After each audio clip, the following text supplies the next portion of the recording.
Hello दोस्तों, स्वागत है आपका मेरे और आपके चैनल स्टोरी टाइम विद पूजा। आज की कहानी का नाम है भूतिया स्टेशन, जिसकी लेखिका है कांचन पांडे।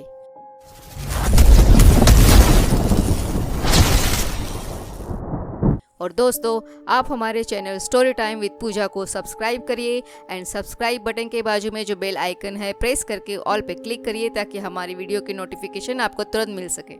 सुना है बड़ा मनहूस स्टेशन है वो, कैसे रहोगे वहाँ? मेडिकल लेकर भाग जाओ, इसी में भलाई है। बिलास का एक साथी मित्र उसे ट्रांसफर ऑर्डर मिलते ही समझा रहा था। बिलास सिर पकड़कर बैठा था और अपने परिवार के बारे में सोच रहा था।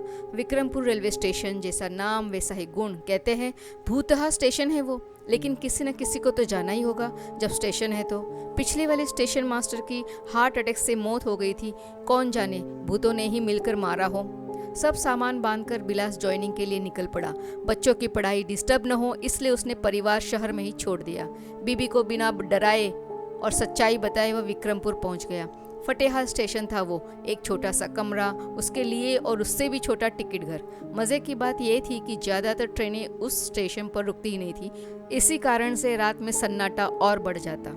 टिकट वाला भी शाम होते ही घर निकल जाता और स्टेशन पर बस स्टेशन मास्टर रह जाता। पहले दिन ही बिलास को पता चला कि स्टेशन कब्रिस्तान से सटी हुई जमीन पर बना है। प्लेटफॉर्म पर खड़े होकर उसने यहाँ वहाँ देखा, दूर दूर तक खेत दिखाई पड़ रहे थे और एक तरफ रेलवे फाटक के पास बस दो गुमटियाँ। प्लेटफॉर्म पर ट्रेन आने पर कुछ हलचल होती और फिर सन्नाटा पसर जाता। टिकट क्लर्क पास के गांव में ही रहता था। उसने पहले दिन मास्टर साहब के रात के खाने पीने का इंतजाम कर दिया। साथ में उसने गांव के सिद्ध बाबा जी का जंतर भी दिया, जिससे उन्हें रात को डर ना लगे। बिलास चाहते हुए भी मना न कर पाया, उसे जीना था अपने परिवार के लिए। जैसे जैसे दिन ढल रहा था, बिलास की धड़कनें तेज हो रही थी। उसे सारी भूत की कहानियाँ एक साथ याद आ रही थी। किसी ट्रेन के आने का समय तो नहीं था, ये सोचा और थोड़ी देर झपकी ले ले। तभी अचानक किसी ने गेट खोला। उसका दिल धक से कर गया। सामने देखा तो एक पतला दुबला लड़का टिफिन में खाना लिए खड़ा था। साहब, विक्की भैया ने भेजा है, खाना लगा दे? हाँ लगाओ बेटा, बिलास हड़बड़ाते हुए बोला। टिफिन को उसने टेबल पर सजा दिया। गर्मा गर्म पूरी और सब्जी की महक से सारा कमरा भर गया। जाने के लिए जैसे ही वह लड़का पलटा, बिलास ने उसे अनुग्रहपूर्वक रोक लिया। सुनो बेटा, थोड़ी देर रुक जाओ तो टिफिन साथ लेते जाना। अरे नहीं साहब, सुबह आकर ले लेंगे, अभी रास्ते में बहुत अंधेरा हो जाएगा तो घर जाने में दिक्कत होगी। हाथ जोड़ते हुए वह भाग निकला। बिलास ने हिम्मत बांधकर खाना शुरू किया। स्वादिष्ट पूरी सब्जी ने उसका डर कुछ देर के लिए भगा दिया। दरवाज़ा भीतर से बंद करके वह कुछ देर फिर झपकी लेने लगा। उसकी नींद खुली तो घड़ी में रात के 10 बज रहे थे। अगली ट्रेन का समय 1 बजे था, लेकिन अब घड़ी देखने के बाद उसे नींद नहीं लग रही थी। बाहर से कुत्तों और सियारों की जोर जोर से आवाज़ें आ रही थी। खिड़की से आ रही झिंगुरों की आवाज़ भी उसे डरा रही थी। झट से उठकर उसने खिड़की बंद कर दी और अपनी कुर्सी पर फिर से जम गया। अपने मोबाइल में वह कुछ देख ही रहा था कि उसे लगा जैसे कोई एकटक उसे देख रहा हो। सामने उसके दीवार पर एक शीशा टंगा था, जिसमें उसे कोई परछाई नजर आई। ध्यान से देखने पर उसे लगा कि सब उसके मन का वहम है। तभी उसके दरवाजे पर जोर जोर से पीटने की आवाज़ आने लगी। हाथ में एक लाठी लिए वह डरते डरते बाहर निकला, लेकिन वहाँ कोई नहीं था। बाहर ठंडी हवा चल रही थी, लेकिन बिलास पसीना पोंछते हुए फिर भीतर कुंडी लगाकर बैठ गया। उसके हाथ डर से कांप रहे थे और उसके माथे का पसीना सूख ही नहीं रहा था। पहली रात में ही डर उसके भीतर बैठ गया था और उसे कुछ समझ नहीं आ रहा था। अचानक से उसे विक्की का दिया जंतर याद आया, जिसे उसने अपने बैग में से निकालकर तुरंत पहन लिया। बिलास जंतर पहनकर कुछ मजबूत महसूस करने लगा, लेकिन उसके मस्तिष्क में बैठा डर जंतर भी भगा नहीं पा रहा था। जैसे जैसे रात जमा हो रही थी, बिलास के शरीर का खून सूखते जा रहा था। इतनी मानसिक थकान के बाद उसे नींद आने लगी थी, लेकिन उसका दिल इतनी जोर से धड़क रहा था कि उसकी आंखें शांति से पलकें झपका ही नहीं पा रही थी। कहते हैं आत्माओं में भी कई स्तर होते हैं। कमज़ोर आत्माएं तो जंतर के डर से भाग जाती है, लेकिन जो शैतानी आत्माएं होती हैं उन पर काबू पाना आसान नहीं होता। रात का अंधेरा तो इन शक्तिशाली आत्माओं का बसेरा होता है और उस समय ये जब जिसे चाहे बर्बाद कर सकती है। अपना डर भगाने के लिए बिलास ने अपनी पत्नी को फ़ोन लगाने की सोची। मोबाइल पर नज़र गई तो उसने देखा जैसे कोई उसके पीछे खड़ा है। वो कुर्सी और मोबाइल छोड़कर खड़ा हो गया। पीछे कोई नहीं था, लेकिन डरवश वो दीवार से जाकर चिपक गया। घड़ी में अभी बस 11 ही बजे थे। वह चाह रहा था कि जल्दी रात खत्म हो जाए, सुबह का सूरज निकल जाए, लेकिन अंधेरा तो अभी और घना हो रहा था। अचानक से बिलास के सामने एक एक करके कई लोग प्रकट होने लगे। सबकी आंखें अजीब सी रोशनी लिए, फटे पुराने कपड़े, कमरा असहनीय बदबू से भर गया।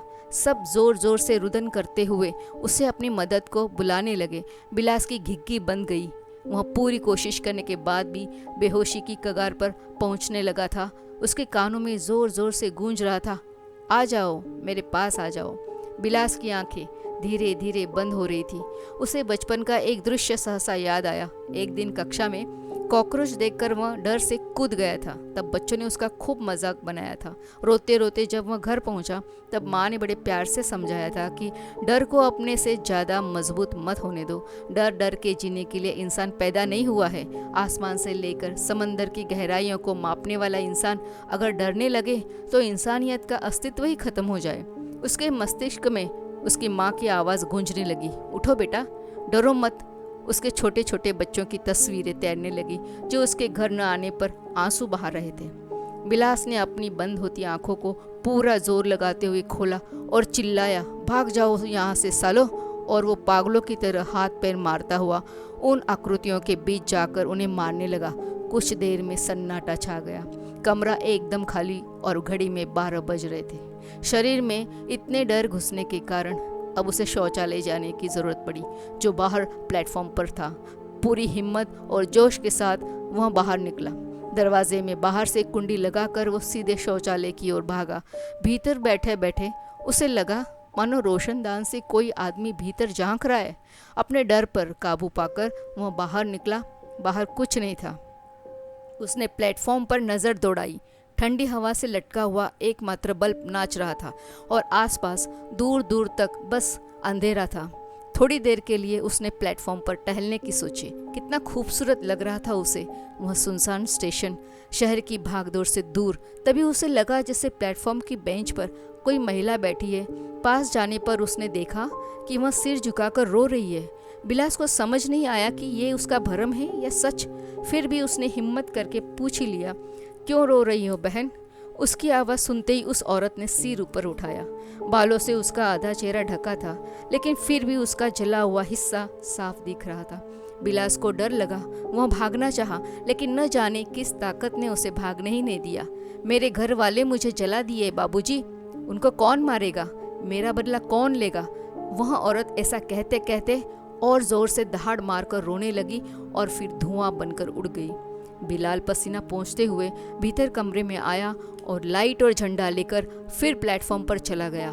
ट्रेन अपने समय पर आकर हरहराती हुई आगे निकल गई। फिर वही सन्नाटा और डरावना मंजर बिलास का ध्यान खींचने लगा। बाहर कुत्तों और इंसानों का रुदन लगातार बढ़ता ही जा रहा था। बिलास को अब सुबह 7 बजे की ट्रेन का इंतजार था। पहले ही रात उस पर भारी पड़ रही थी, लेकिन उसने भी हर परिस्थिति का डटकर सामना करने के लिए कमर कस ली थी। अपने कमरे में जाकर उसने चद्दर जमीन पर बिछाया और लेट गया। उसे लगातार महसूस हो रहा था कि कोई और भी उस कमरे में है। एक अजीब सा भारीपन लग रहा था उसे पूरे शरीर पर और आसपास के माहौल में। सब कुछ भूल कर वह कुछ देर के लिए गहरी नींद में जाना चाहता था। न जाने कब उसकी आंख लग गई और सपने में उसे अपनी बीवी और 2 छोटे बच्चे दिखाई पड़े। तीनों उसके कमरे के बाहर रेलवे पटरी पर सामान लेकर खड़े थे और बच्चे चिल्ला रहे थे, पापा हमें यहाँ से निकालो।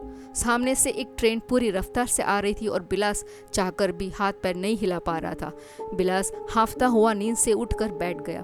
उसे न सिर्फ वह जमीन बल्कि पूरा स्टेशन ही चुभ रहा था।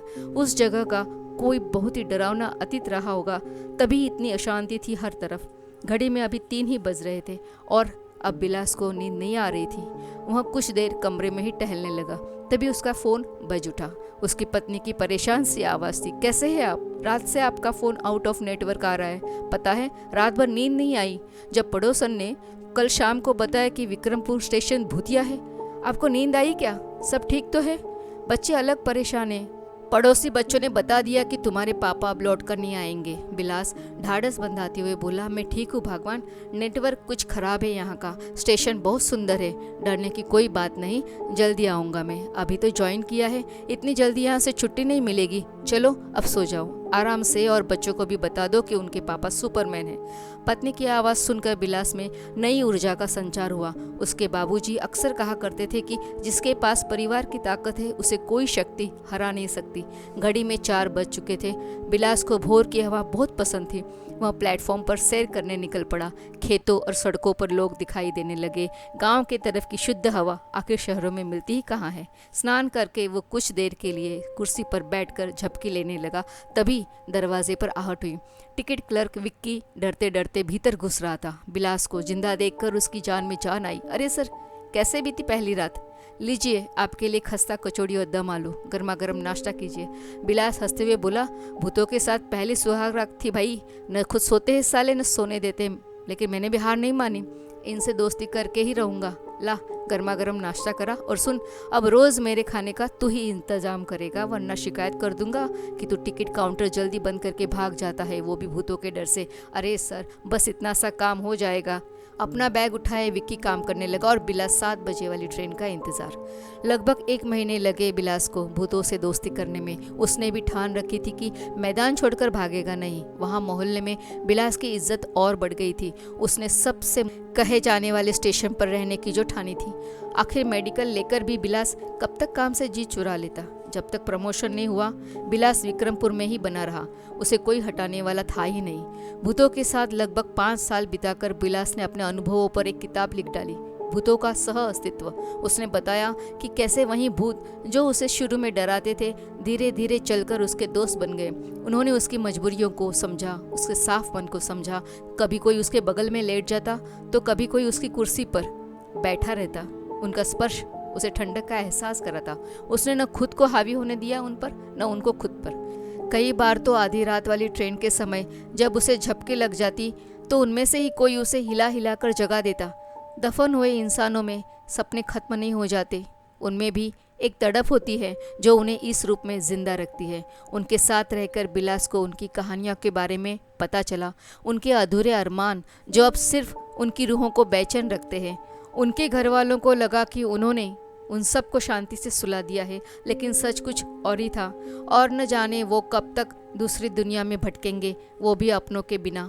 विक्रमपुर रेलवे स्टेशन छोड़ते वक्त बिलास की आंखों में पानी था। उसने मौन रहकर उन सबको अलविदा कहा जिनकी वजह से वह एक मजबूत इंसान बनकर नई तैनाती पर जा रहा था। वहाँ के लोगों के लिए वह एक मिसाल बन गया था। जाते वक्त उसने विक्की को जंतर लौटाते हुए कहा कि भाई, इच्छा शक्ति से ज़्यादा ताकतवर कोई शक्ति नहीं है इस दुनिया में।